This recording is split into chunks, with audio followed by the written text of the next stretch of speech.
can't even tell me why you think it's the best place on earth.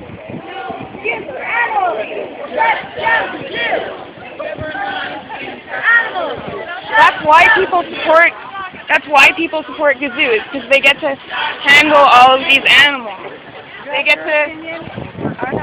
I know, but you haven't even expressed the reason behind your opinion, and it would be really awesome if you did. It would provide a lot of insight, in my opinion.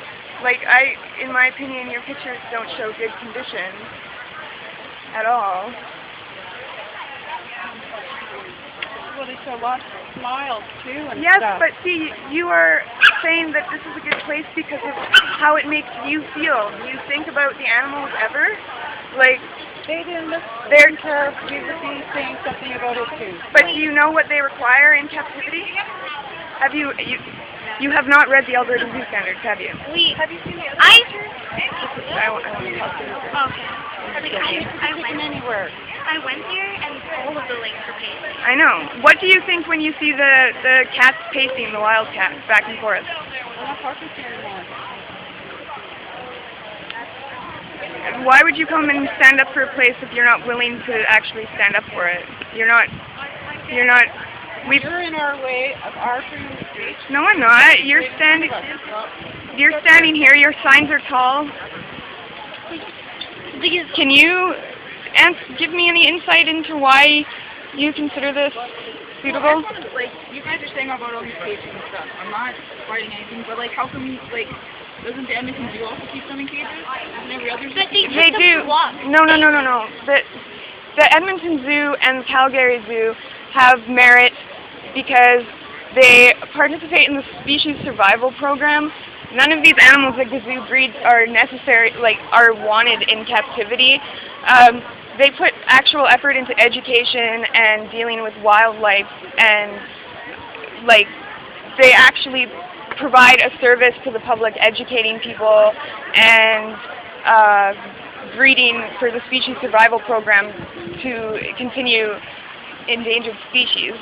I'm not in support of all aspects of zoos, but I'm not campaigning to shut down the Calgary Zoo or the Valley Zoo because they don't. I haven't been to Calgary Zoo. And you've been to Edmonton Zoo and you've been to Gazoo. And what are the differences between the two? Edmonton Zoo is bigger. Would you rather be an animal at the Edmonton Zoo or at Gazoo? Wouldn't matter to me. Have you seen in the enclosures at the Edmonton Zoo how they provide? This dog was at Gazoo, and they provide enrichment to them. Have you seen at the Valley Zoo that they provide enrichment to the animals, things for the animals to do? They provide things to occupy their minds. Gazoo does not do that. And I know. What do you think those animals do on a daily basis? Other zoos have extensive enrichment programs to engage an animal's natural behaviors, how they obtain food, how they nest, their social structures.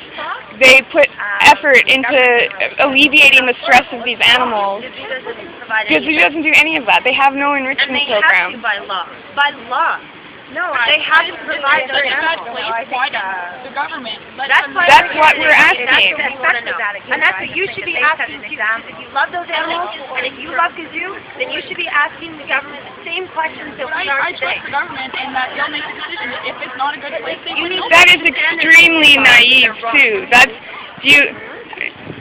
How can you look at the world and completely hand over your trust to the government? You need to question them. That's why we live in Canada. We need transparency in our government. They need to explain what happened. The government reopened it. They all think it's fine. If it was so bad, they would shut it down further. But they let it. When the experts came out that actually know how to take care of exotic animals, they said that they failed every aspect of zoo. That's what we're asking. There are no. I feel that if it's I know. Okay. So if the government says it's okay, then that's okay. People rather support the That's man okay? and don't care about the animals. And think the animals are fine, blinded by... They shot it! Yes. They shot that dog because they couldn't find a home for it. Lynn said that on the news. You can read it yourself. Like, you can... Yeah, but they put down animals. They put down sick and injured animals everywhere. And did they throw them in a pit in the yard? Probably not. I'm going to say no. No, that's disgusting, right? Yeah. That's how disease gets spread. To school-age children wandering through the zoo, touching the dogs that walk through those Yeah, animals had full Back access. home and touch their own. The video, watch... Like a cage squat movie. No, watch the video. You can see animals that you've probably met on your visit, like around this pit, no fences. They wander around. The have access to the death pit of Gazoo and can track through whatever disease or illness. And we have pictures over days of those dogs as they rot, as their hair falls off. And you can see the Gustafson's house in the background, so you can't deny it's not from okay with you? Gazoo. That's okay with you? Yep. That's gross. Yeah, but now, like, You care more about justice than you do the goose. There's real ways of disposing of dead animals. There's cremation. In a rural community, they have ways of disposing of dead stock that are legitimate They don't and involve leaving rotting carcasses for days. yeah. Can I get you to not on camera? Left the animals there. like they have. There's a reason that zoos have improved over the past couple of decades, and the reason why Calgary Zoo used to keep animals in similar cages and have since, with the improvement of standards all over the world and research into what these animals need, is why they've improved so greatly and put millions of dollars into renovation. It's no longer acceptable, even if this was placed as spick and span, it's no longer acceptable to keep them in barren enclosures with no enrichment. It's understood that these animals require more now, and they need to get with the times. There's plenty of spots where you can go see a lion, and there's a TV now. You can get a 3D one if you want. It's not your right to see these animals like this. Like, it's okay to love animals, and it's okay to love the people at Gazoo, and it's okay to love the community that surrounds Gazoo. But it's also okay to question the government and ask why they allow Gazoo to operate the way they do. And you should always question the government. They're here to work for us. We have to hold them accountable. One question for everyone. Should we be afraid of the government, or should the government be afraid of us? I don't think it's a question of fear, but we need to question. We need to ask questions. They're working for us, and we have the right to know. Yeah. You can't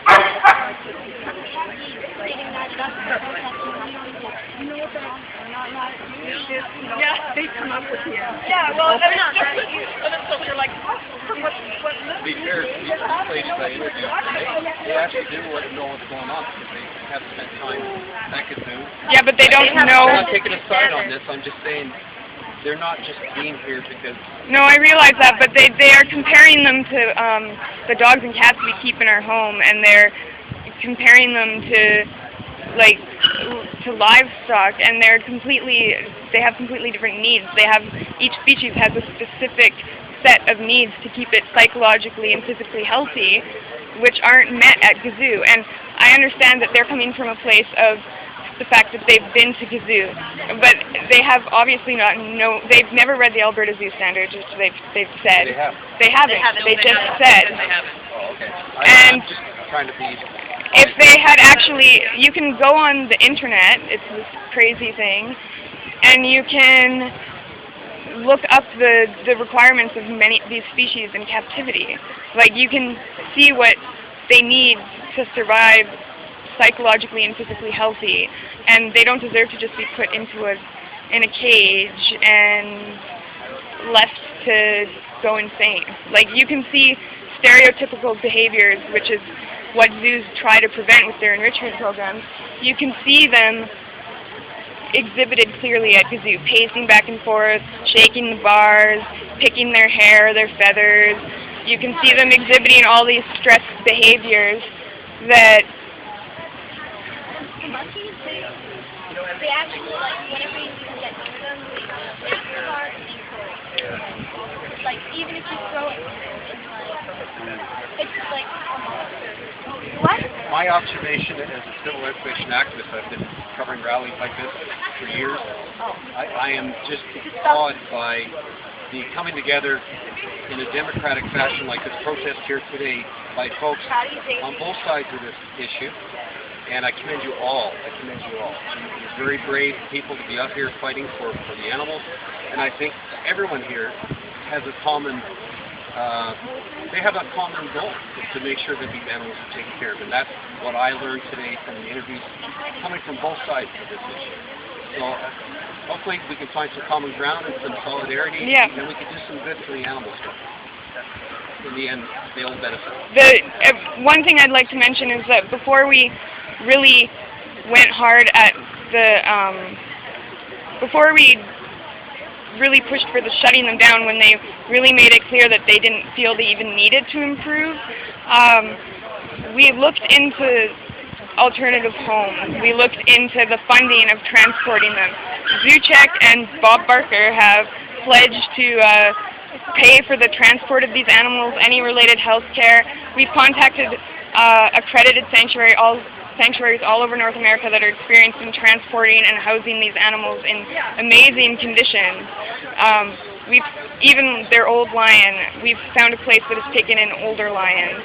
Well, like, we have better homes for these animals. I've only got so much footage. I just ended by saying I was very encouraged by some of the